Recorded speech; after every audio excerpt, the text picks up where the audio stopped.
Berjumpa lagi dengan Albarak. Kita lanjutkan cerita kelahiran kembali Dewa Abadi tanpa nama. Jangan lupa share, like, komen, dan subscribe. Kelahiran kembali Dewa Abadi tanpa nama bab 1601, bersemangat. Patriark Mist yang biasanya tegas dan tidak sabaran tersenyum mendengar ucapan ini. Tampaknya dia tidak keberatan jika seorang junior mengganggu pertemuan mereka. Sabarlah, Little Valen. Pembukaan medan perang kuno sudah dekat. Kau akan punya waktu untuk memasuki dunia Dao sebelum itu. Kami mengharapkan banyak hal darimu. Valen tampak agak tenang mendengar kata-kata ini dan terdiam sekali lagi. Setelah hening sejenak, Patriark Mist akhirnya berbicara sekali lagi. Kita akan tetap diam untuk masalah ini. Kita tidak bisa bergerak dengan kekuatan penuh sejak awal, dan tidak ada yang lebih penting daripada medan perang kuno. Di sanalah awal waktu bertemu dengan akhir. Dan di sana jugalah klan Mist kita akan bangkit sekali lagi. Aku tidak akan membiarkan apapun menghalangi itu, bahkan jika itu adalah Sapientia. Dion melihat sekali lagi ke arah tanah klan Mist sebelum menghilang. Dia belum menemukan semua yang perlu diketahuinya, tetapi dia masih mendapatkan beberapa informasi berharga. Apapun yang diinginkan klan Mist, itu ada di medan perang kuno. Sampai hari ini, Dion masih belum tahu tentang apa itu. Madeline mengucapkan kata-kata yang sama dengan yang diucapkan Patriark. Tempat di mana awal waktu bertemu dengan akhir, bahwa masa kini terhubung dengan masa lalu dan masa depan sekaligus. Dia tidak bisa memahaminya, dan begitu pula Madeline ketika dia bertanya. Namun, yang lebih penting, Dion mengetahui hal lain. Sapientia tampaknya belum merasa cukup dengan kakinya. Tampaknya ia perlu menekannya lebih dalam ke tanah di petak 2x2 miliknya ini. Petik 1. Sebelum aku mengurusi hal itu, haruskah aku mengunjungi Lilith sebentar? Dion hanya bisa membayangkan bagaimana perasaannya. Dia telah menunda kultivasinya selama 1 dekade, semuanya demi pelelangan, tetapi tiba-tiba dibatalkan. Namun, mereka tetap memberikan kesempatan.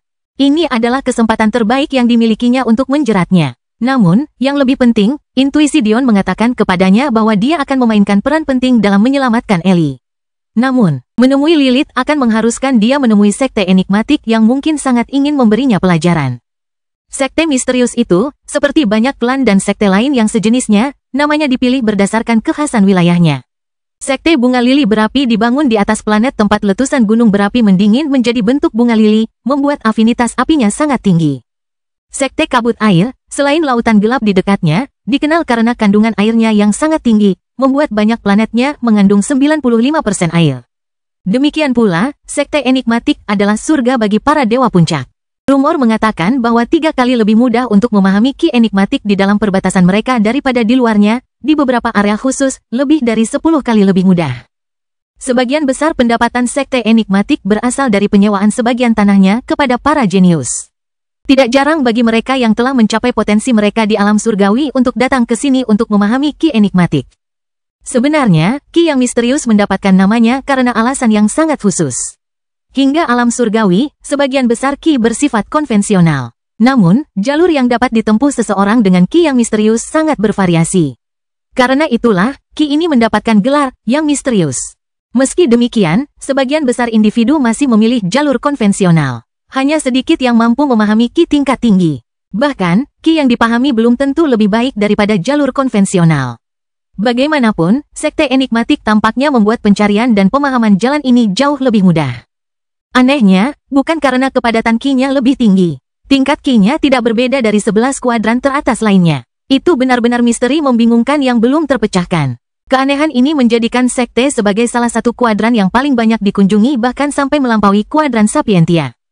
Meskipun, mengingat situasi klan Sapientia saat ini, mereka tidak akan menjadi pesaing yang berarti lagi. Disinilah Dion dan Amporae muncul. Kota yang ramai, dipenuhi dengan makhluk surgawi. Kota ini tampak seperti kota di abad pertengahan yang dibayangkan Dion, jalan berbatu dan rumah-rumah batu. Namun, kota ini memiliki satu keanehan yang tidak mungkin ditiru oleh kota-kota seperti itu, bangunan-bangunannya sangat tinggi. Seperti yang dapat dibayangkan, menyewa tempat di planet enigmatik sangatlah mahal. Akibatnya, sebagian besar orang menggantinya dengan membangun ke atas. Bangunan-bangunan hampir bertumpuk satu sama lain seperti kotak.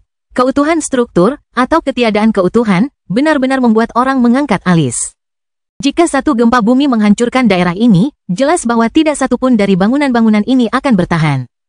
Namun, karena ini adalah kota para petani, gempa bumi planet belaka tidak akan cukup untuk melukai mereka, yang mungkin menjelaskan kecerobohan ini. Meski kota enigmatik terlihat agak aneh, kota itu memiliki karakter dan budaya yang kaya. Kota itu membuat orang merasa nyaman. Jadi tempat seperti ini juga bisa ada di dunia persilatan. Dion tersenyum tipis, menggenggam tangan kecil Amporae. Jika harus menggambarkannya, dia pasti menganggap kota ini sebagai komunitas kecil yang erat, di mana semua orang saling mengenal. Meskipun, mengingat ukurannya, hal itu mustahil. Ayo pergi. Amporae tampaknya merasakan bahwa Dion sedang dalam suasana hati yang baik dan ikut tersenyum, mengikutinya. Dia tampak sama sekali tidak menyadari semua tatapan yang diterimanya dan hanya memperhatikan Dion. Meskipun, tampaknya untuk pertama kalinya dalam hidupnya, seseorang mungkin benar-benar menerima lebih banyak tatapan daripada dirinya sendiri. Penampilan Dion terlalu mengejutkan. Wanita itu, bukankah dia yang membunuh ke-6 penguasa bulan itu hanya dengan jentikan 2 jari?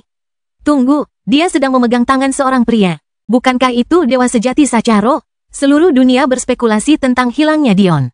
Berita tentang apa yang terjadi di Middle Tier perlahan menyebar, jadi semua orang bertanya-tanya mengapa Dion yang biasanya pemarah tidak terlihat. Bukankah istrinya diserang? Kelahiran kembali Dewa Abadi tanpa nama bab 1602, kedua. Namun disinilah dia, di suatu tempat yang tidak akan pernah kita duga akan kita temukan. Menggenggam tangan mungil seorang wanita cantik yang membuat kita merasa seolah-olah jantung mereka bisa direnggut dari dada mereka kapan saja. Mengapa Dion memutuskan untuk tampil di tempat terbuka seperti ini? Sederhana, dia dengan berani menyatakan kepada semua orang bahwa klan Sacharo tidak takut pada siapapun. Aku bahkan berani menginjakkan kaki di planet enigmatik setelah merebut semua wilayah tingkat rendah mereka. Apakah aku tipe orang yang ingin kau provokasi? Itulah yang dia katakan tanpa mengucapkan sepatah kata pun. Dion memimpin Amporae berkeliling kota, bahkan secara terang-terangan tertawa dan bercanda dengan istrinya. Mereka berhenti dan mengunjungi banyak toko, bahkan makan di salah satu restoran terkenal di Enigmatic City. Tidak butuh waktu lama bagi berita tentang kemunculan kembali Dion yang tiba-tiba dan tanpa beban menyebar ke seluruh dunia persilatan. Bahkan Sapientia telah berhenti mengeluarkan berita dengan kedok bahwa mereka tidak mampu lagi menanggungnya. Banyak situs lain telah bermunculan di navigator untuk menggantikannya. Sapientia belum mengerti bahwa kehadiran mereka tidak lagi dibutuhkan. Akhirnya, setelah Dion bersenang-senang, ia berangkat menuju gerbang kota enigmatik, menuju tujuan awalnya selama ini. Bagaimana Dion tahu bahwa Lilith ada di sini? Jawabannya jelas, dia tidak pernah mempercayainya. Karena itu, dia memanfaatkan kesempatan saat menyembuhkan jiwa Lilith bertahun-tahun lalu untuk memasang arai pelacak pada jiwanya. Meskipun dia tidak berani mencoba memperbudaknya karena kemungkinan perlindungan yang mungkin dimilikinya, ini sudah cukup. Tak lama kemudian, sekte enigmatik yang sama ramainya muncul di hadapan mereka. Sekte enigmatik tidak dibangun di pegunungan seperti Soul Rending Peak, atau pulau-pulau seperti sekte Water Mist, atau bahkan bebatuan vulkanis seperti sekte Flaming Lily. Sebaliknya, strukturnya sama sederhana dan nyamannya dengan kota enigmatik. Mungkin satu-satunya hal yang memberitahu Anda bahwa tempat ini memiliki gelar terhormat sebagai kuadran peringkat ke-7 adalah temboknya yang tinggi. Tetapi bahkan temboknya pun kotor dengan lumpur dan tanaman merambat yang tak berujung. Tampaknya kepala sekte adalah orang yang cukup riang. Akan tetapi, sebagaimana dapat diduga, Dion dan Amporae tidak berhasil berjalan terlalu jauh sebelum langkah kaki mereka terganggu. Sepanjang jalan menuju sekte enigmatik, mereka menjadi sasaran tatapan banyak orang. Namun, saat mereka sampai di gerbang tua sekte enigmatik yang dipenuhi tanaman merambat, mereka disambut oleh rombongan orang. Jumlah mereka tidak banyak, kurang dari setengah lusin. Namun, mereka memancarkan kekuatan dan ketangguhan yang melampaui apa yang mungkin diharapkan dari sekte yang tampaknya tidak peduli. Mereka yang berencana memasuki sekte tiba-tiba memperlambat langkah mereka. Sepertinya akan ada pertunjukan bagus untuk ditonton hari ini. Seorang pria tua melangkah maju. Saya adalah tetua kelima sekte enigmatik kami. Bolehkah saya bertanya mengapa Dewa Sejati Sacharo datang mengunjungi kami hari ini? Sebenarnya, lelaki tua itu ingin menyapa Amporae juga. Tetapi dia tidak tahu namanya. Meskipun dia menduga hubungan Amporae dengan Dion tidak normal, lebih baik tidak mengatakan apapun. Lagi pula, menurut dunia persilatan, Madeline adalah istri pertama Dion, dia tidak ingin menyinggung Amporae secara tidak sengaja dengan mengungkit ketidakpuasan tersembunyi yang mungkin dimilikinya. Jadi, diam adalah pilihan terbaiknya. Dion tersenyum. Lelaki tua ini tidak tampak bermusuhan. Bahkan, mungkin itulah sebabnya dia dikirim sebagai pengganti tetua lainnya. Dia mungkin menangani urusan diplomatik mereka seperti biasanya. Saya tidak datang untuk sesuatu yang terlalu penting, tetua kelima. Saya hanya datang untuk melihat-lihat beberapa tempat bersama istri saya dan mengunjungi seorang teman yang kebetulan adalah murid sekte Anda. Segala permusuhan yang kita miliki di masa lalu telah saya lupakan. Saya tidak begitu picik untuk melanjutkan sesuatu yang dapat disimpulkan. Mereka yang mendengarkan merasakan bibir mereka berkedut. Mungkin hari ini Dion akan mendapatkan julukan baru untuk sifatnya yang tidak tahu malu. Dia mengambil sebagian besar pendapatan sekte enigmatik di lantai surgawi, namun sekarang dia ingin melupakan masa lalu seolah-olah dia adalah orang yang lebih hebat. Jika itu adalah sekte lain, pukulan yang Dion berikan kepada mereka pasti sangat dahsyat. Untungnya, sekte enigmatik menghasilkan lebih banyak uang dari pariwisata, jadi hilangnya wilayah tingkat rendah mereka bukanlah akhir dunia. Selain itu, mereka telah memberi Maltor tugas untuk mengklaim tanah baru, sesuatu yang telah dikerjakannya selama beberapa bulan terakhir. Tentu saja, setelah dia sembuh dari luka-lukanya, Amporae tersenyum ringan, tampaknya menganggap sisi Dion ini lucu. Ah, seorang teman, kalau begitu, silakan saja. Tulang-tulangku yang tua masih bisa menemanimu. Jangan tersinggung, tidak ada sekte yang bisa begitu saja mengizinkan ahli Dao masuk tanpa sedikit pun keriuhan. Bibir Dion sedikit melengkung. Sepertinya mereka berniat mengawasinya. Meskipun begitu, dia tidak menyalahkan mereka. Kekuatan yang ditunjukkan Amporae sungguh luar biasa. Tidak ada jaminan sekte dapat menanganinya dengan mudah jika dia melepaskannya. Meski begitu, dia menghargai kejujuran lelaki tua itu. Setidaknya dia tidak menyembunyikan niatnya. Saat rombongan memasuki gerbang, gumaman orang banyak semakin keras. Topik pilihan mereka, kemunculan istri kedua Sacharo. Sekarang mereka benar-benar merasa rumor itu mungkin saja benar. Apakah ada kemungkinan Clara juga adalah istri Dion? Atau apakah dia hanya anggota klan Sacharo sejak lahir? Dunia persilatan benar-benar menaruh perhatian pada klan Sacharo ini. Teman mana yang ingin ditemui dewa sejati Sacharo? Orang tua ini bisa menunjukkan jalannya. Aku tidak yakin dengan pangkat muridnya, tapi namanya Lilith. Dan, dia seharusnya punya tunangan bernama Sokzak. Tetua kelima sudah siap sepenuhnya untuk mengirim salah satu orang yang mengikutinya untuk menyambut Dion dan mencari tahu siapa teman Dion. Namun, dia justru terkejut saat menyadari bahwa dia mengenali nama-nama yang disebutkan Dion. Kelahiran kembali Dewa Abadi tanpa nama bab 1603, Lilith. Tidak heran dia terkejut, bagaimana mungkin dia, sebagai tetua terhormat dari sekte tingkat tinggi, tahu nama setiap murid, meskipun dia punya firasat bahwa tidak seorang pun yang ingin ditemui Dion bisa menjadi orang normal, dia tetap tidak menyangka kasusnya akan seaneh ini. Lilith adalah nama yang membuatnya mendesah penuh penyesalan. Dia sangat jenius, sampai-sampai dia menarik perhatian banyak tetua, tetapi karena suatu alasan, dia tidak dapat menembus alam surgawi. Namun, ini bukanlah bagian yang paling mengejutkan. Bukan hanya dia tidak bisa menembus alam surgawi, dia bahkan tidak bisa merasakan ki surgawi. Itu benar, Lilith bahkan bukan Sudo Celestial. Dia masih seorang santo tingkat 12. Orang mungkin bertanya-tanya mengapa tetua kelima masih percaya bahwa dia seorang jenius. Bagaimana seseorang bisa menjadi seorang jenius jika dia bahkan tidak bisa memahami ki surgawi? Disinilah kenyataan mengejutkan tentang Lilith muncul. Meskipun tidak memasuki alam surgawi, kemampuannya benar-benar mengejutkan.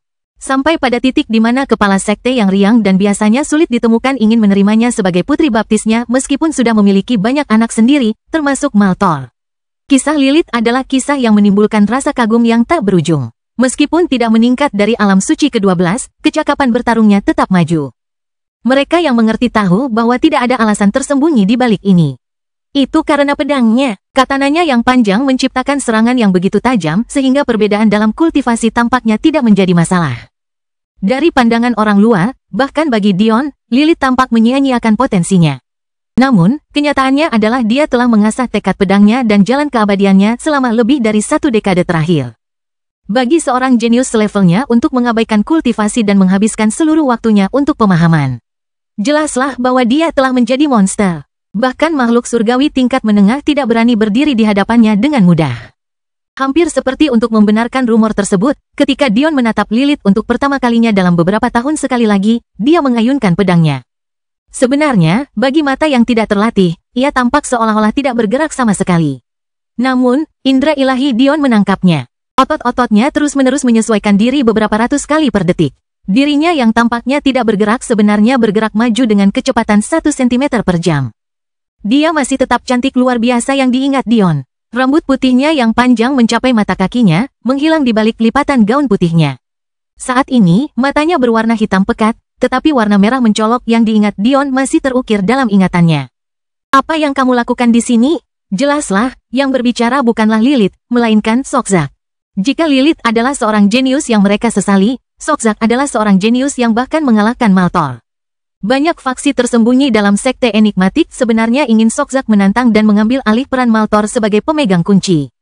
Namun, entah karena alasan apa, Sokzak tidak pernah bertindak. ia tampaknya menghabiskan setiap jam terjaga bersama Lilith atau berlatih. Menurut rumor, Sokzak awalnya bersikap rendah hati. Namun, setelah banyak pelamar tampaknya ingin menggertak tunangannya agar menjadi milik mereka, ia tidak dapat lagi menahan amarahnya. Setelah mengalahkan banyak murid inti, namanya menyebar luas meskipun ia masih seorang middle celestial. Saat itu, matanya berkobar-kobar. Dia masih ingat kekalahan memalukan yang dideritanya dari Dion. Dia, yang saat itu adalah seorang makhluk surgawi tingkat rendah, benar-benar kalah dari seorang pengumpul esensi. Bagaimana mungkin dia tidak merasa malu? Peristiwa inilah yang mendorong Sokzak untuk menghapuskan ki surgawinya dan mengolah kembali alam suci. Bahkan jika ia harus menghadapi kesengsaraan yang lebih kuat, ia tetap melakukannya. Sekarang, ia dipenuhi dengan kekuatan surgawi Ordo ke-9. Melihat Dion tiba-tiba muncul di halaman Lilith, ia praktis berkobar dengan niat bertempur. Teman, katamu, tetua kelima mengangkat sebelah alisnya. Dion mengangkat bahu. Ku bilang Sokzak hanyalah tunangannya, sedangkan temanku adalah Lilith. Namun, tetua kelima hanya bisa terbatuk canggung mendengar kata-kata itu karena Lilith masih berpura-pura seolah Dion tidak ada di sana sama sekali. Teman yang mana? Dion tampaknya tidak terlalu terganggu. Lilith mungkin lebih membencinya daripada Sokzak. Bagaimanapun, dia memaksanya untuk menelanjangi diri demi menyembuhkan jiwanya. Namun, melihat pendekatan kultivasi yang diambil Lilith, Dion mengerti mengapa wanita sombong ini akhirnya menundukkan kepalanya. Jika jiwa Lilith masih rusak, mustahil baginya untuk terus memahami jalan keabadian. Sebagai salah satu dari 9 inti hati Dao, sulit untuk memahaminya secara normal.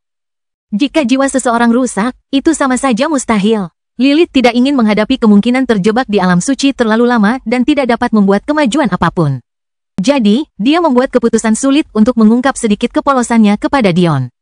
Beruntung baginya, Dion tampak sama sekali tidak tertarik pada tubuhnya, dan tidak seperti yang dipikirkannya, dia juga tidak mencoba memanfaatkan situasi tersebut. Dia memperlakukannya seolah-olah dia adalah balok kayu. Dia tidak tahu mengapa, tetapi itu hanya membuatnya semakin marah. Belum lagi fakta bahwa hal itu membuat perasaan yang dia pikir mulai dia miliki untuk Sokzak menjadi kacau, bahkan dia tidak bisa melihatnya. Saat itu, ia menghabiskan banyak waktu untuk berpikir. Ia mengingat kembali saat pertama kali ia berhenti menganggap Sokzak sebagai pengganggu. Hari itu dia membuat Dion marah, menyebabkan Dion memutuskan hubungannya dengan harta karun kelas atas istana mimpi buruknya. Jiwanya menderita luka parah karena serangan itu. Ditambah lagi, dia juga kehilangan harta karun klannya karena Dion. Ia masih ingat perasaan tak berdaya yang ia rasakan. Ia sendirian, di negeri asing, dan tiba-tiba ia tak bisa lagi mengandalkan kekuatannya sendiri. Ia hanyalah seorang gadis berusia 17 tahun saat itu, ia benar-benar tak bisa disalahkan karena merasa seperti itu. Namun kemudian Sokzak muncul. Ia tidak lagi menjadi dirinya yang menyebalkan seperti biasanya dan menjadi pilar baginya. Pada saat itu, ia memutuskan untuk membuka hatinya yang sedingin es kepadanya, meskipun hanya sedikit. Tetap saja, dia bingung. Bukankah dia sudah mengatakan pada dirinya sendiri untuk membuka diri pada Sokzak? Jadi mengapa dia tidak mengizinkannya menyentuhnya? Bahkan jika dia menyelamatkan dirinya untuk menikah, dia tidak bisa sepenuhnya melarangnya berhubungan dengan siapapun, kan? Lagi pula, dia adalah tunangannya. Setidaknya pegang tangannya, atau biarkan dia memelukmu. Namun, setiap kali ia memiliki pikiran seperti itu, ia merasakan keengganan yang mendalam. Perasaan muak yang muncul dari lubuk hatinya. Jadi, ia terus menghindarinya. Lalu bajingan ini muncul, dan dengan istri kedua yang cantik juga. Tidak, yang keempat, dia tahu tentang Ri dan Clara karena kejadian di Sol Quadrant. Dia jelas merasakan Dion dengan indera ilahinya sendiri. Dia ingin membelah wajah tampannya menjadi dua. Kelahiran kembali Dewa Abadi tanpa nama bab 1604, cukup lucu. Lawan aku, geram Sokzak. Murid-murid inti yang berkumpul di sekitarnya tiba-tiba menjadi bersemangat. Meskipun Sokzak tidak memiliki kultivasi tertinggi di antara mereka semua, dia jelas memiliki bakat tertinggi. Dan dia bahkan memiliki tunangan yang sangat cantik, dia telah menjadi idola pria bagi banyak orang. Dion yang memegang tangan Amporae tampak santai, mengangkat alisnya seolah-olah dia geli dengan prospek itu. Namun, tantangan Sokzak sama sekali tidak lucu. Jika dia masih memiliki lengan kanannya, tantangan seperti itu akan menjadi lelucon. Namun, saat ini, dia berada di lapangan yang lebih rendah. Dia adalah makhluk surgawi tingkat rendah sementara Sokzak adalah makhluk surgawi tingkat menengah. Pada saat yang sama, mereka berdua dapat dianggap sebagai ahli Ordo ke-9. Meski begitu, apakah Dion akan kalah? Tentu saja tidak. Sokzak akan dipukuli habis-habisan 10 kali dari 10 kali karena dua alasan, kekuatan jiwa Dion terlalu kuat dan kehadirannya telah menyatu ke dalam setiap serat keberadaannya. Sebelumnya, Dion hanya bisa menggunakan tahap pertama dari susunan neraka senjata Judgment miliknya. Namun, selama petualangannya di dunia mistis Golden Flame, ia sudah bisa menggunakan tahap kedua, Torment. Meskipun saat itu Dion harus menggunakan tingkat kebebasan keempatnya, Slow. Untuk melakukannya, sekarang setelah jiwanya menembus alam Dao dan ia telah memahami planet Qi, ia tidak memiliki batasan seperti itu. Bahkan, Dion yakin ia dapat menggunakan tahap ketiga Suffering dengan relatif mudah sekarang, dengan kemahiran yang sama seperti ia dapat menggunakan tahap pertama, Carnage. Sebelum ia memasuki Golden Flame Mystical World. Dan, ia dapat menggunakan tahap keempat, Raze, jika ia menggunakan Slow sekali lagi. Dan semua itu terjadi bahkan sebelum dia memperhitungkan apa yang dilakukan Sovereign Flame pada tubuhnya. Sebelum Dion menyerap api kedaulatan, Torment mampu membunuh binatang transenden surgawi puncak dengan satu ketukan di dahi. Meskipun, harus dipertimbangkan bahwa Raja Iblis Harimau yang dihadapi Dion saat itu tidak dapat membela diri setelah ditekan oleh kehadiran Dion dan garis keturunan Shell. Namun, dengan bantuan kehadiran, Torment dapat melukai ahli Sudo Dao biasa, sementara Suffering tahap ketiga bahkan dapat membahayakan ahli Sudo Dao Genius. Jika Soxak, karena alasan apapun, memberi Dion kesempatan untuk mengaktifkan Raze, dia akan mati tanpa mayat. Dan masalahnya adalah Soxak sama sekali tidak cukup kuat untuk menghentikan Dion menggunakannya. Bukan berarti Dion perlu melakukan sejauh itu. Sederhananya, itu bukanlah pertarungan yang perlu terjadi. Bahkan jika Dion tidak bertarung secara langsung karena lengannya, Soxak bukanlah lawannya. Berani sekali kau meremehkanku. Mata hitam Soxak berkelap-kelip dengan lengkungan petir hitam saat rambut hitamnya berkibar di bawah auranya yang bergetar. TSK, Dion bergumam. Apakah aku melakukan sesuatu yang bisa membuatnya marah? Dion melihat ke arah Amporae yang hanya menggelengkan kepalanya melihat ketidakberdayaan suaminya. Tiba-tiba Dion membeku. Pedang yang melengkung itu melesat menembus udara. Begitu cepatnya sehingga Dion hampir tidak bisa bereaksi. Sebelum dia bisa berbuat apa-apa, pedang itu berhenti beberapa inci dari hidungnya. Dion mendongak dari ujung katana tajam itu dan menatap mata Lilith. Mata itu dipenuhi amarah yang begitu besar sehingga berkedip-kedip dengan warna merah yang sangat diingatnya. Sepertinya jika Lilith diberi pilihan, ia akan mencabik tenggorokan Dion menjadi dua hanya dengan giginya. Apa yang telah kulakukan? Dion yang merasa dirinya hebat dalam memahami orang lain benar-benar bingung. Mengapa dia begitu marah? Tiba-tiba dia merasakan tangan Amporae lepas dari tangannya. Dia menatap istrinya dengan bingung, tetapi entah mengapa dia merasa istrinya juga tidak ada di pihaknya lagi. Apa yang sebenarnya terjadi? Melihat wajah Dion yang bingung, Amporae tersenyum, memberitahu Dion bahwa dia sendirian. Itulah mata seorang wanita pencemburu. Amporae berpikir dengan ekspresi geli. Jarang baginya menemukan sesuatu yang begitu menarik, jadi dia memutuskan untuk duduk santai dan menonton drama itu. Aku akan melawannya, mundurlah. Lilith sama sekali tidak berbicara seperti dia sedang berbicara dengan tunangannya. Dion kembali tenang, ekspresi main-mainnya berubah kosong. Apakah pantas bagi seorang makhluk surgawi untuk berperang melawan seorang suci? Apakah kamu meremehkanku? Mereka yang terbiasa melihat ekspresi Lilith yang datar dan indah terkejut. Mereka bahkan tidak tahu wanita ini memiliki emosi yang bisa diungkapkan, siapa yang tahu dia bisa merasakan amarah? Namun, para wanita di kerumunan itu menunjukkan ekspresi aneh di wajah mereka. Sepertinya mereka merasakan hal yang sama dengan Amporae. Mungkinkah dia marah karena Dion berbicara begitu akrab dengan Amporae? Apakah ada cerita di antara keduanya? Mereka akan sangat terkejut jika mengetahui bahwa hal seperti itu tidak ada. Saya sepertinya ingat seseorang mengatakan bahwa saya lebih rendah dari Soxak karena saya bertarung dengannya dan tahu saya bisa mengalahkannya. Saya yakin kata-kata persis Anda adalah, dia jelas menunjukkan keberanian yang lebih besar daripada Anda. Mudah untuk terlihat berani jika Anda tahu Anda tidak akan pernah kalah sejak awal. Mata Dion menajam. Ingatlah, menurutku pernyataan itu cukup lucu mengingat dia adalah makhluk surgawi tingkat rendah saat itu sementara aku hanya pengumpul esensi. Aku hanya tidak ingin dituduh memanfaatkan kemenangan mudah lagi. Catatan penulis, Lilith mengucapkan kata-kata ini setelah Dion mengalahkan Soxak di Aftermath 2. Nafas orang-orang di sekitar terasa sesak. Mereka tiba-tiba mengerti mengapa Dion selalu memasang ekspresi riang. Karena jika dia serius, bahkan udara pun terasa berat. Namun, meskipun kehadirannya mengejutkan, kata-katanya bahkan lebih mengejutkan. Mengalahkan makhluk surgawi sebagai pengumpul esensi, mereka ingin membantah dan membela idola mereka, Soxak. Tetapi melihat wajahnya memerah karena marah dan Lilith tidak memberikan bantahan, kata-kata mereka tersangkut di tenggorokan, semakin membebani suasana. Kelahiran kembali Dewa Abadi tanpa nama bab 1605, mendarat. Suasana antara Lilith dan Dion terasa mencekik. Tidak, suasana itu lebih seperti aura yang terpancar dari Dion, sementara amarah Lilith menembusnya dan menciptakan mata badai miliknya sendiri. Jelas bagi semua orang bahwa momentum Dion jauh lebih kuat, tetapi patut dikagumi bahwa Lilith tidak mundur selangkah pun. Dion tiba-tiba mendesah, lehernya berderak ke satu sisi. Dia sudah lama tidak mengalami masalah sebanyak ini saat berhadapan dengan seseorang.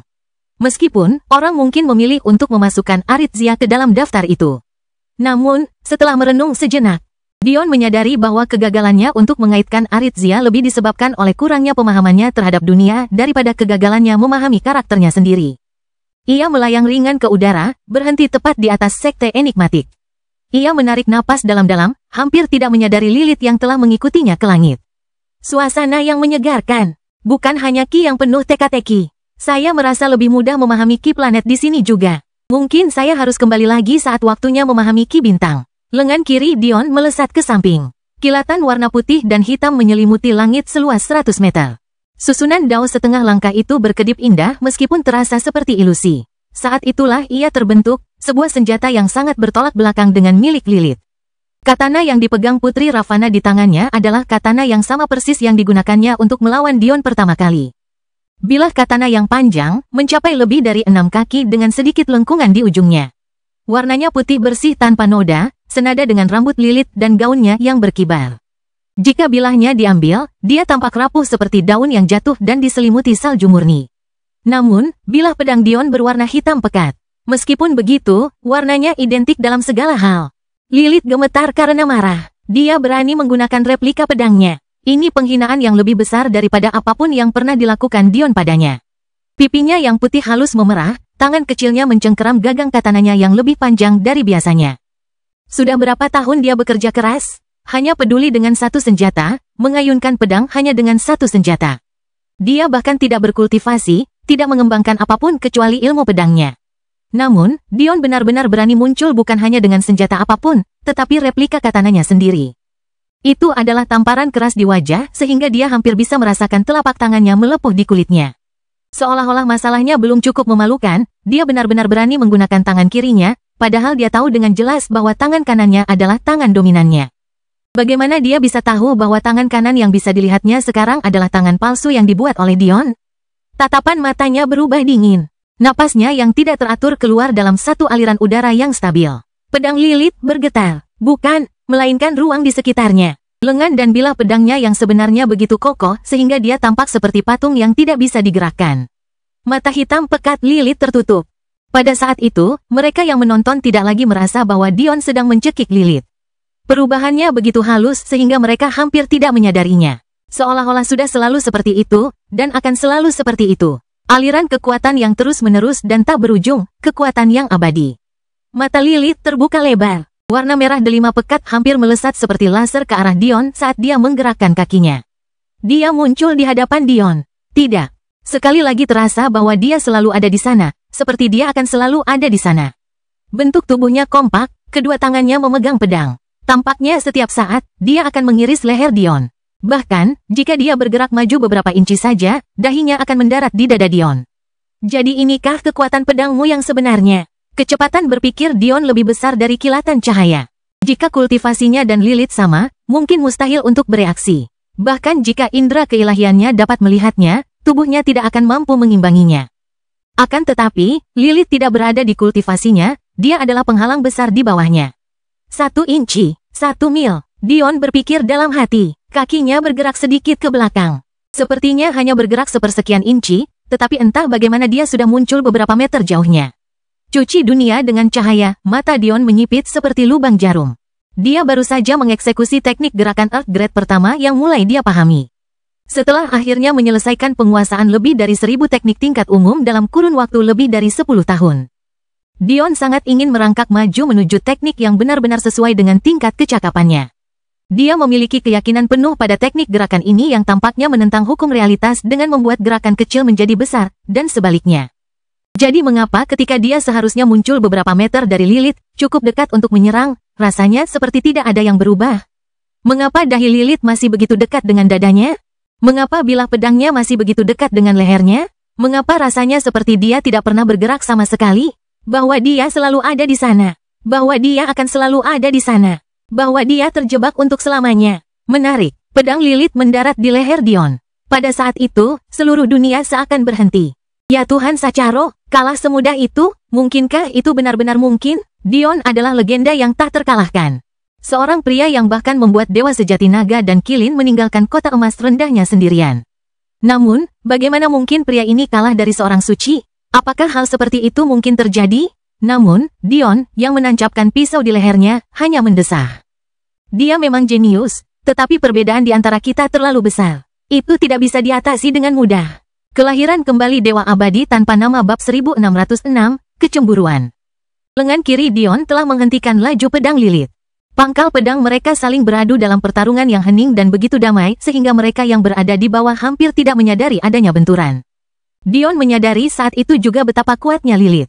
Jika dia mengandalkan ki pedangnya saja untuk melawan Lilith, dia pasti akan kalah.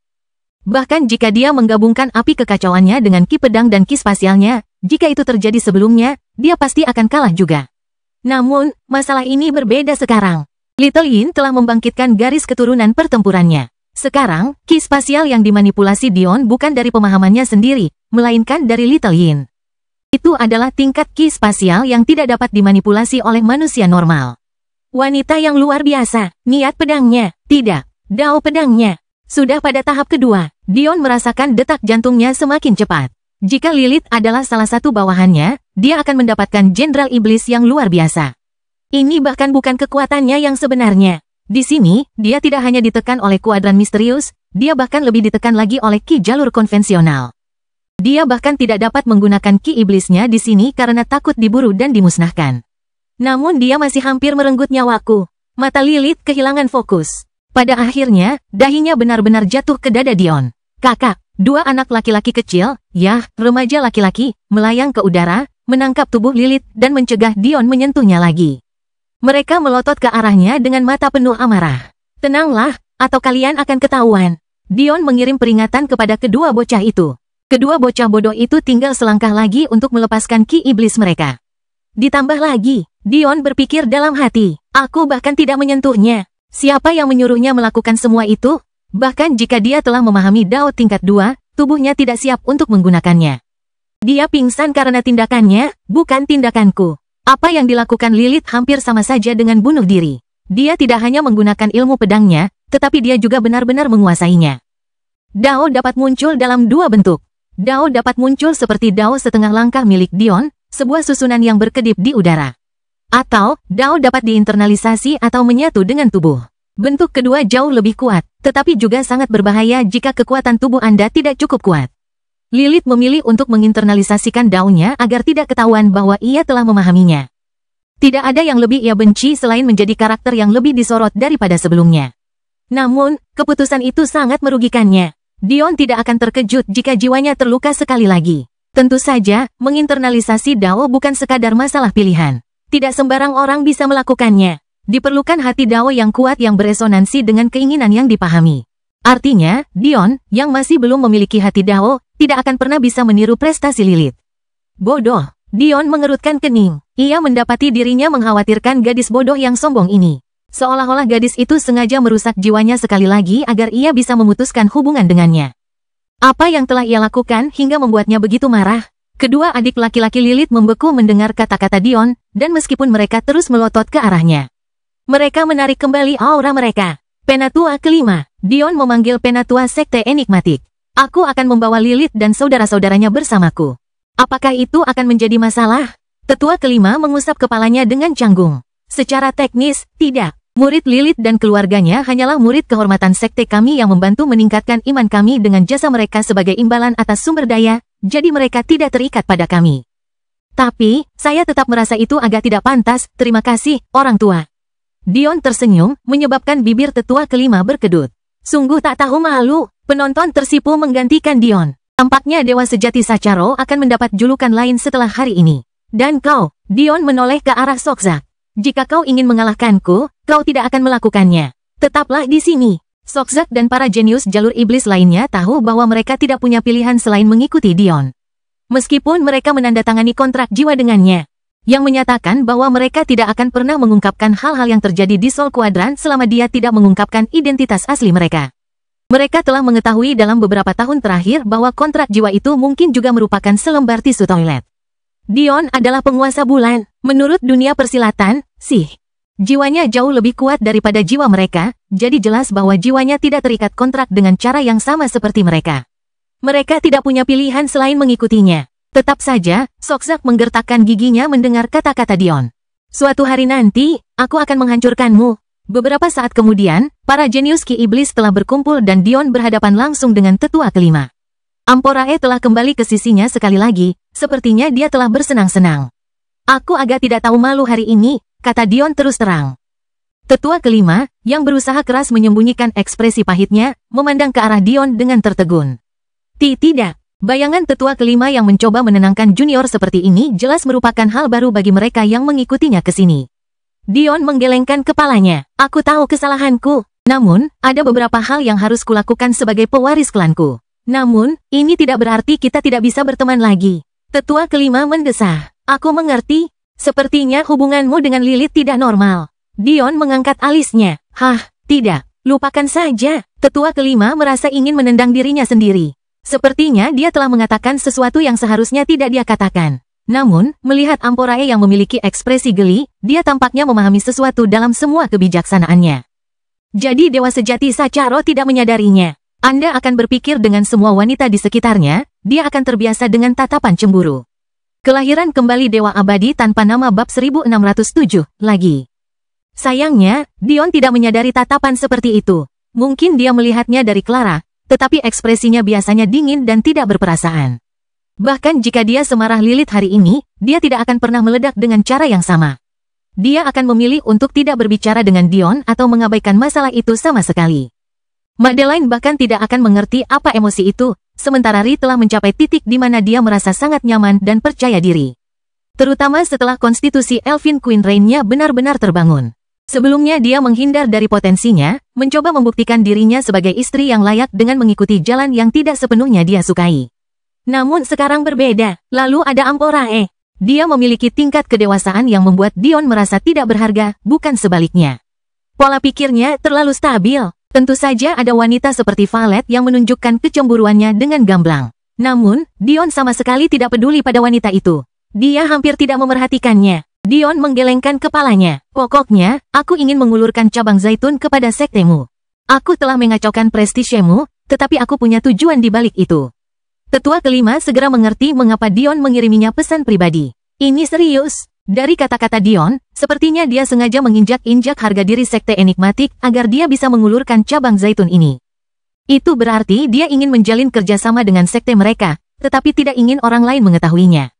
Setidaknya untuk saat ini, dia tampak gegabah, tetapi sebenarnya dia sangat berhati-hati. Seorang jenius sejati. Tetap saja, tetua kelima tersenyum pahit. Pada akhirnya, sekte kitalah yang harus menanggung tamparan di wajah ini dalam diam. Namun, mata tetua kelima berbinar. Petik 1. Dukungan dari seorang penguasa bulan. Tidak, mungkin bahkan penguasa planet atau penguasa bintang yang mendukung pemuda ini. Lelang Sapientia omong kosong, apa yang bisa kita dapatkan? Tetua kelima tersenyum tipis. Terima kasih atas kunjunganmu, Dewa Sejati Sacharo. Jangan ragu untuk berkunjung lagi kapan saja. Agar pemuda ini mengerti bahwa aku menangani urusan diplomatik sekte dengan begitu cepat. Seorang jenius memang jenius. Dion tersenyum, mengangguk, dan berjalan pergi. Sementara semua orang merasa bahwa sekte enigmatik telah dipermalukan hari itu, badai lain tengah terjadi. Aku terlalu fokus pada kecakapan bertarungku sendiri, mungkin sudah waktunya untuk menunjukkan kepada dunia apa yang benar-benar dapat dilakukan oleh Putra Saintes dan Jenderal Sacharo. Tunggulah dengan sabar, Aritzia. Papan permainan tidak akan menjadi halaman belakangmu untuk waktu yang lama. Dion telah memeras otaknya, terus-menerus mencoba mencari cara untuk menangani masalah-masalah sekte kabut air. Namun saat itulah ia teringat sesuatu yang ia ingat pernah diceritakan Ri kepadanya dahulu kala. Tetua kedua Viola dulunya adalah kekasih dari master sekte dari sekte yang sangat misterius ini. Catatan penulis, latar belakang Viola dijelaskan dalam bab berjudul Viola. Inti ceritanya adalah bahwa master sekte dan Viola saling mencintai di masa muda mereka, tetapi master sekte juga memiliki wanita lain yang dicintainya. Dia tidak dapat memilih, jadi Viola membuat pilihan untuknya dan akhirnya menikahi pria lain yang meninggal karena usia tua karena bakat kultivasinya tidak sebaik Viola. Dion saat itu mengerti bahwa ia memiliki peluang untuk meraihnya. Tidak masalah baginya apakah Viola dan master sekte pernah berdamai dengan masa lalu mereka. Yang penting adalah bahwa Sekte Enigmatik kemungkinan tidak akan pernah mengambil posisi bermusuhan terhadap Sekte Watermist. Dengan cukup bujukan dan insentif, terutama dalam bentuk dukungannya sebagai penguasa planet, kenetralan yang condong ke sekutu ini dapat berubah menjadi aliansi sejati. Jika Dion bisa melakukan ini, maka dia akan mampu memperkuat Sekte Kabut Air sambil menahan klan kabut hingga terlambat bagi mereka untuk membalas. Jika ditangani dengan sempurna, bukan tidak mungkin Sekte Enigmatik jatuh ke tangannya juga. Pertama-tama, ia akan menjadikan mereka sekutunya. Ia akan perlahan-lahan membina mereka hingga mereka merasa mustahil meninggalkannya. Dan bagian terbaik dari semua ini, tidak seorang pun akan pernah menduganya. Sekte Enigmatik yang sangat membenci Dion menjadi kartu truf terbesarnya. Lilith terbangun dengan kaget, mendorong tubuhnya dengan sangat cepat hingga kepalanya berputar. Ia segera memeriksa sekelilingnya dan mendapati adik-adiknya di samping tempat tidurnya. Akhirnya ia pun terduduk dan mendesah. Saya kalah lagi. Barulah saat itulah dia menyadari bahwa lingkungannya berbeda dari yang biasa dia lihat. Ini bukan halamannya atau tempat tidurnya. Dan itu, wajah Lilith berubah saat mata hitamnya bertemu dan wajah tampan seorang bajingan yang tak tertahankan. Suara gertakan giginya memenuhi ruangan yang sunyi itu. Kakak, santai saja. Nanti kamu sakit lagi. Kedua bersaudara itu mencoba membujuk kakak perempuan mereka. Orang akan mengira mereka adalah kakak laki-laki dari interaksi ini. Kenapa kau membawa kami ke sini? Tanya Lilith sambil menggertakkan giginya, menatap tajam ke arah Dion. Bukankah itu sudah jelas? Aku membawa kalian ke sini karena kalian akan berguna bagiku. Kalian semua memiliki bakat yang luar biasa dan akan bermanfaat bagiku untuk memanfaatkan kalian semua. Lilith tertawa serak. Manfaatkan aku? Apakah kau yakin kau mampu melakukan itu? Dion menahan diri untuk tidak memutar matanya. Lilith yang diingatnya adalah wanita yang tenang dan kalem yang menghadapi kematian tanpa berkedip. Dia masih ingat hari ketika Lilith mencoba bunuh diri setelah menyadari apa yang diminta Dion sebagai imbalan atas penyembuhan jiwanya. Jika bukan karena Dion lebih kuat darinya. Tidak, Dion tidak lebih kuat. Sebaliknya, Lilith hanya terluka dan Dion punya trik tersembunyi. Bagaimanapun, jika bukan karena dia yang mampu menghentikannya, salah satu dari mereka bisa saja mati hari itu.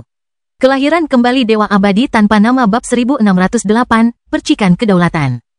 Namun, Lilith yang ada di sini saat ini tidak seperti itu. Dia gugup, dia kehilangan kendali atas emosinya, dan dia terlalu cepat marah. Dion pasti berbohong jika dia mengatakan dia tidak kehilangan rasa hormat padanya. Dion tiba-tiba mengulurkan tangan kanannya, menyebabkan kedua adik Lilith bergeser ke depan, menghalangi jalannya. Kalian berdua agak menyebalkan. Dion mendesah. Pergi sebentar. Adik-adik Lilith sangat berbakat. Dion ingat bahwa mereka baru berusia 7 atau 8 tahun saat terakhir kali bertemu. Namun, meski begitu, mereka tidak seberbakat kakak perempuan mereka. Jadi, meskipun sudah sekitar 10 tahun sejak terakhir kali mereka bertemu, mereka masih berada di alam suci. Bagaimana mungkin mereka bisa menandingi Dion? Mereka mendapati diri mereka ditekan secara paksa dalam barisan pertahanan. Dion meninggalkan mereka di dalam ruangan agar mereka tidak menjadi terlalu liar dengan berpikir bahwa dia memperkosa saudara perempuan mereka atau sesuatu yang tidak masuk akal seperti itu. Namun setidaknya, mereka tidak dapat bergerak bebas, dan Dion juga tidak dapat mendengar suara mereka lagi. Tatapan mata Lilith yang penuh racun beralih ke arah Dion, tetapi dia merasa sulit untuk melakukan apapun. Dia merasa tubuhnya benar-benar kacau. Namun saat itulah tangan kanan Dion tiba-tiba mengepal dan sesuatu yang tidak pernah bisa diprediksi Lilith terjadi. Lengan bawah Dion menghilang ke dalam hujan debu emas yang berhamburan. Kenyataan itu menghantam Lilith bagai hantaman batu bata. Dion tidak menggunakan tangan kirinya untuk tidak menghormatinya. Sebaliknya, itu adalah tanda penghormatan saat itu karena tangan kanannya kini lebih lemah. Dan, di atas semua itu, dia kehilangan 9 meridiannya. Detak jantung Lilith menurun. Dion tahu persis apa yang dipikirkannya. Dia mungkin percaya bahwa selama lelang Sapientia terjadi, dia akhirnya bisa memahami Ki Surgawi dan melangkah maju.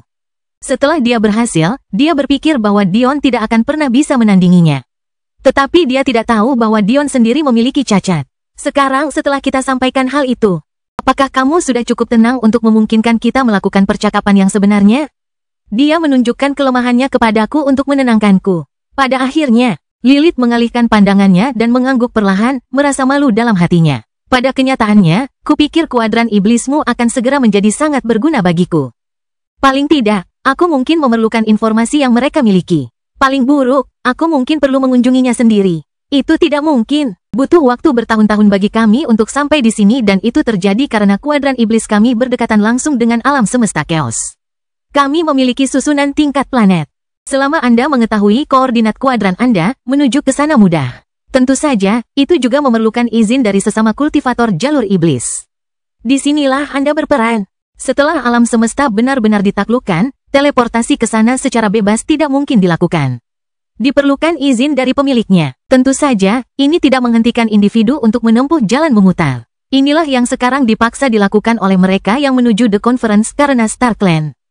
Tentu saja ada cara lain untuk mengatasi hal ini, yaitu dengan menempatkan formasi penghubung di sana, seperti yang telah dilakukan Amporae, Lila, dan Zaire di wilayah klan bintang.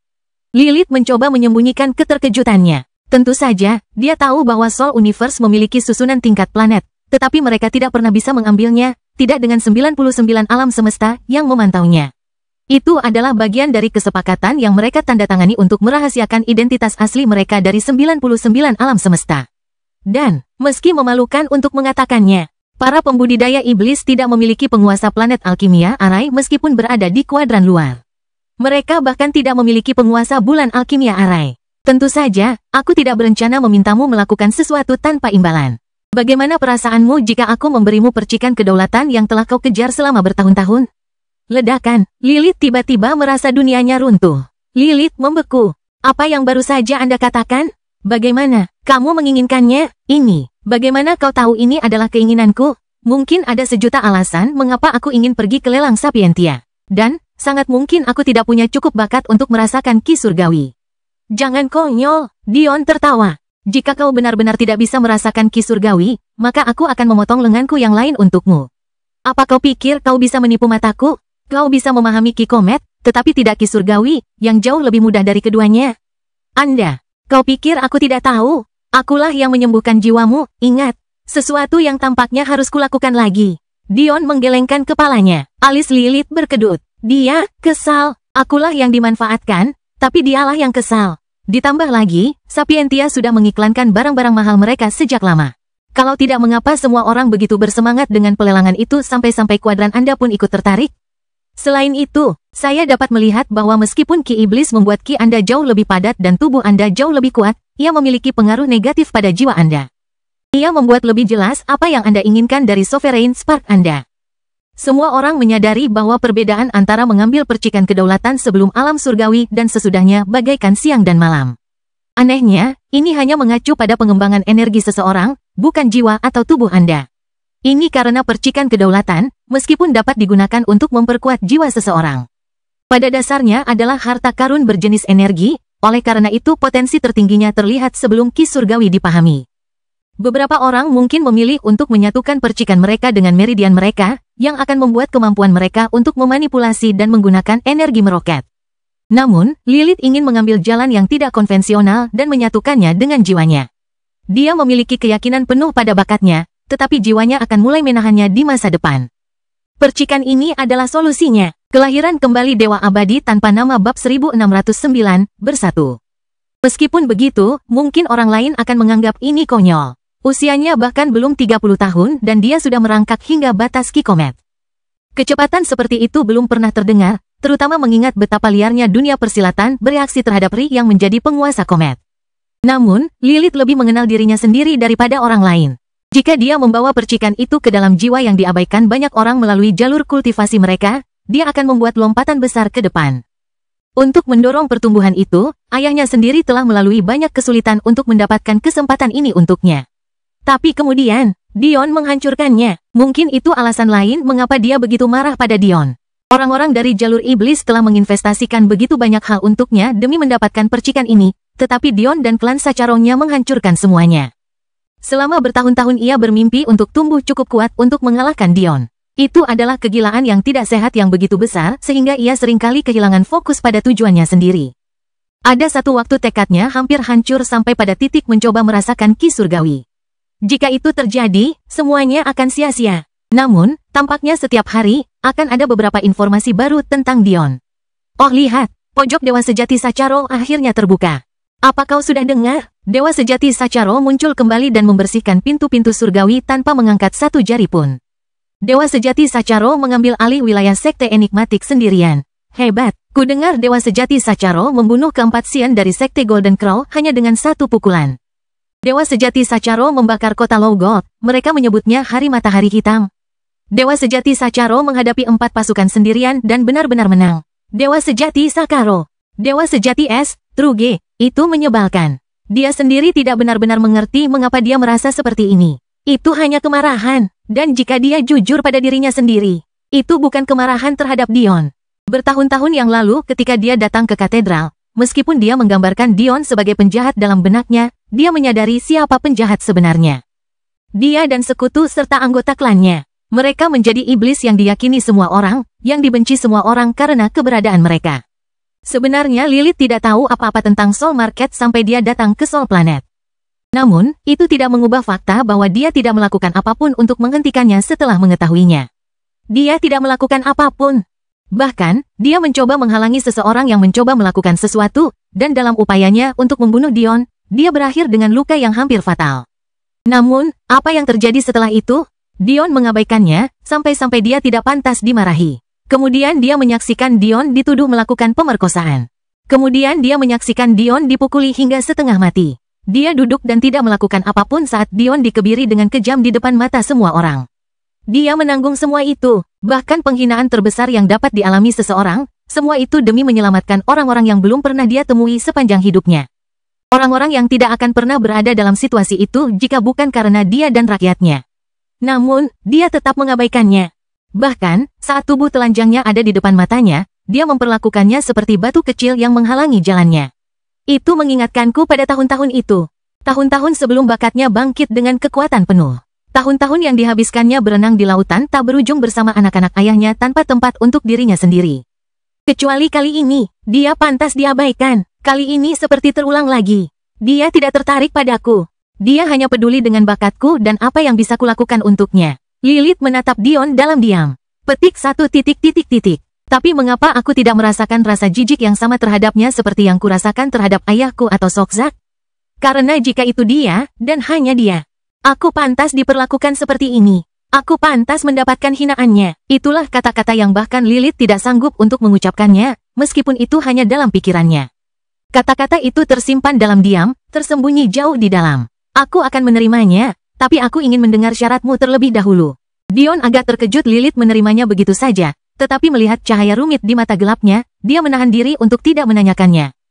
Dia menyadari bahwa Lilith punya ceritanya sendiri, tetapi dia merasa aneh karena merasa tertarik untuk menanyakannya.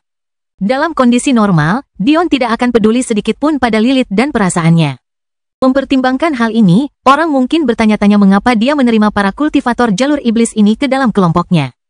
Jawabannya ada di pembicaraannya dengan Jasmine, atau lebih tepatnya, tidak adanya pembicaraan. Dia masih belum mendapatkan jawabannya, bisakah dia menyalahkan orang-orang karena bertindak sesuai dengan cara mereka dilahirkan? Sebenarnya, penggarap iblis terlahir jahat. Dan, mengingat betapa sedikitnya pengetahuan Dion tentang penggarap jahat yang terlahir alami, dia juga tidak memiliki jawaban pasti tentang hal itu. Namun, para jenius jalur iblis ini berada dalam situasi yang agak istimewa. Mengingat Soul Market telah beroperasi selama ratusan tahun, Dion tahu bahwa Lilith dan para pengikutnya bukanlah orang yang memulainya. Namun, di saat yang sama, Lilith bertindak menghalangi Dion, sementara juga tidak melakukan apapun untuk mengakhiri Soul Market. Hal ini menempatkan Dion dalam dilema. Di satu sisi, Lilith terlahir dalam situasi ini, sesuatu yang tidak dapat ia salahkan. Namun, di sisi lain, ia tidak berusaha mengubah dirinya sendiri. Dion perlu mengerti, ia perlu memahami apa artinya berada di pihak keseimbangan. Bisakah ia mengikuti guru besarnya, Abraxas, secara membabi buta? Atau akankah ia mengubah perang yang tak henti-hentinya ini menjadi perang yang memiliki 3 sisi, bukan 2? Lilith, saudara-saudaranya, dan teman-temannya yang lain. Mereka akan menjadi jalannya untuk menjawab pertanyaan ini. Aku berencana untuk menyatukan seluruh Martial Plane, kata Dion dengan jelas. Kelahiran kembali Dewa Abadi tanpa nama bab 1610, Iblis. Mata Lilith membelalak. Omong kosong apa yang dia bicarakan. Apakah dia sadar apa maksudnya mengatakan hal seperti itu kepadaku? Aku tahu apa yang kau pikirkan. Tetapi apakah ada gunanya mencoba dan melihat jauh ke depan? Bahkan jika kita akan menjadi musuh di masa depan, berpegangan tangan sekarang adalah untuk keuntungan kedua belah pihak. Aku yakin bahkan ayahmu akan setuju, bukan begitu? Kamu tahu tentang ayahku? Saya tahu lebih banyak dari yang Anda duga. Benar, kau adalah penerus sekte rusa surgawi. Dion tersenyum, tetapi tidak banyak bicara lagi. Dia tidak bisa memberitahu Lilith alasan sebenarnya mengapa dia sekarang mengetahui hal-hal ini. Syaratku sederhana. Aku tidak berharap para penggarap iblis bergerak dalam skala besar. Bahkan, kalian yang sedikit saja sudah cukup. Mata Lilith membelalak. Hanya kita, Dion mengangguk. Nilai kalian semua lebih dari yang kalian kira. Apa alasan kalian semua dikirim ke sini? Lilith tiba-tiba mengerti. Kita dikirim ke sini untuk mendapatkan pengalaman dan menjadi pilar kuat kuadran iblis di masa depan. Itu benar sekali. Jika kalian semua tumbuh bersamaku sekarang, aku dapat mengangkat kalian menjadi pilar-pilar yang luar biasa. Di masa depan, saat kalian meraih posisi sebagai pemimpin klan dan sekte, aliansi kita akan semakin kuat. Kita akan menyapu bersih Mortal Plane bersama-sama. Jika suatu hari nanti kita harus saling mengacungkan pedang, biarlah. Tapi, aku yakin kau dan orang-orangmu tidak akan peduli dengan idealismeku, kan? Lilith mengangguk tanpa sadar. Tidak ada seorang pun yang pernah membentuk klan Dewa Kaisar dalam satu kehidupan, bagaimana mungkin seseorang bisa menyatukan seluruh alam dalam satu kehidupan? Itu konyol. Jika ada, Dion yang begitu terbuka dan terus terang tentang tujuannya sekarang akan membuat aliansi ini terjadi dengan cara yang jauh lebih lancar. Selain itu, ini adalah sesuatu yang bisa diputuskan sendiri oleh Lilith. Mereka semua datang ke sini untuk mendapatkan pengalaman. Dia tidak seharusnya pulang sampai dia bisa membantu ayahnya menanggung bebannya. Demi musuh yang dihadapi klan mereka. Dia harus menjadi ahli Dao Puncak setidaknya sebelum dia berpikir untuk kembali. Saya terima. Saya dan rekan-rekan saya akan menjadi prajurit di bawah bendera Anda dan mewakili Devil Quadrants dalam aliansi ini. Apa yang Anda berikan kepada kami hari ini, akan kami kembalikan di masa mendatang. Bagus. Dion mengangguk. Kalian, Sokzak, Roro, Asina, dan Bakar akan mewakili Nigma Palace, klan Fulgur, Sekte Eclipse, klan Matilde, dan binatang buas neraka masing-masing sebagai murid inti puncak pengoyak jiwaku. Para jenius yang mengikuti kalian akan disebut sebagai murid dalam. Kalian akan menerima perlakuan yang sama seperti siapapun yang telah mengambil gelar ini. Begitu kau berhasil masuk ke alam surgawi, aku akan mengangkatmu sebagai wakil komandan, dan pasukanmu akan terdiri dari orang-orang yang mengikutimu ke sini. Setelah mengucapkan kata-kata itu, jari Dion berkedip, memperlihatkan Sovereign Spark ketiga yang pernah dibentuknya. Saat itulah Lilith baru menyadari sesuatu yang besar. Dion memiliki Sovereign Flame, ledakan, ledakan, ledakan. Sol planet dipenuhi dengan kembang api pertempuran. Namun, itu bukanlah invasi. Melainkan, itu adalah Lilith yang melampiaskan amarahnya yang terpendam pada ujian surgawinya. Beberapa menit yang lalu, Dion memberikan Lilith Sovereign Spark miliknya dan dia tampak melahapnya seakan-akan dia tidak makan selama bertahun-tahun dan nyala api emas kecil itu adalah steak yang lezat. Namun, apa yang terjadi selanjutnya membuat bibir Dion berkedut. Ia memejamkan mata selama 2 atau 3 detik, dan sesaat kemudian, gelombang ki surgawi mengalir ke arahnya tanpa henti. Apakah mungkin untuk memahami bentuk energi yang lebih tinggi dalam 2 detik? Dan apakah benar-benar perlu untuk memanggil kesengsaraanmu dengan istana jiwa? Jika bukan karena reaksi cepat Dion, yang langsung mengunci semua orang dalam jangkauan kesengsaraan dan memindahkan mereka, Lilith pasti akan dengan gegabah menyebabkan bencana. Namun, entah bagaimana melihatnya mengayunkan pedangnya dengan begitu ganas di udara. Dia kehilangan keinginan untuk marah. Dia bahkan tidak menunggu untuk menjadi makhluk surgawi semu terlebih dahulu. Tapi kurasa dia pasti merasa sudah menghabiskan cukup banyak waktu untuk melembutkan tubuhnya sebelumnya. Secara teknis, pengaturan ulang meridian dapat dilakukan setelah memasuki alam surgawi. Alasan mengapa orang melakukannya sebelumnya di alam semu adalah untuk memberi diri mereka keuntungan selama ujian. Jelas, seseorang dengan meridian yang diatur dengan benar dapat menggunakan energi baru mereka dengan lebih mudah. Dion tidak pernah peduli dengan alam semuanya karena ia mengikuti jalur pemurnian tubuh, jadi segala bentuk penempaan yang dibutuhkan tubuhnya akan ditangani olehnya. Selain itu, mengingat betapa surga tampaknya membencinya, penempaan itu tidak akan terlalu berarti. Mungkin itu hanya akan mendatangkan kesengsaraan yang lebih kuat seperti bajingan kecil itu. Yah, setidaknya dia bisa memberi para pengikutnya sesuatu untuk dikerjakan. Banyak orang yang dekat dengan tempat Lilith memicu kesengsaraannya datang untuk menyaksikan. Itu adalah cara yang bagus untuk meningkatkan moral orang-orang aliansi mortal. Biasanya, para ahli akan melakukan hal-hal semacam ini secara pribadi sehingga kegagalan potensial tidak akan melemahkan iman klan mereka, tetapi orang-orang di bawah Dion cukup percaya diri. Lilith bahkan tidak mempertimbangkan kegagalan. Ini juga bagus. Ini langkah kedua yang kuat. Kenyataannya adalah bahwa kata-kata Jade bukanlah satu-satunya yang tersisa untuk Dion. Di dalam life saving Jade, ada banyak sekali informasi, lebih banyak informasi yang tidak pernah Dion impikan. Setelah Dion mengingat kembali emosinya, roh menara itu membuka satu bagian mata pikiran Dion yang terkunci oleh Jade. Dengan itu, ia menemukan bahwa Jade tidak hanya meninggalkannya dengan petunjuk samar. Ia menemukan tumpukan informasi yang tak berujung. Yang terpenting di antaranya terkait dengan peristiwa besar di masa depan dan kuadran luar. Kuadran iblis. Jade berkata untuk bersekutu dengan mereka. Dalam keadaan normal, ini akan menjadi hal yang bodoh. Bahkan jika mereka percaya bahwa Jade masih di sini dan Dion memiliki keberadaan yang lebih tinggi di sisinya, keberadaan yang lebih tinggi Ravana jauh lebih kuat daripada Jade sebelumnya. Cerita bersambung. Jangan lupa share, like, komen, dan subscribe agar tidak ketinggalan cerita selanjutnya.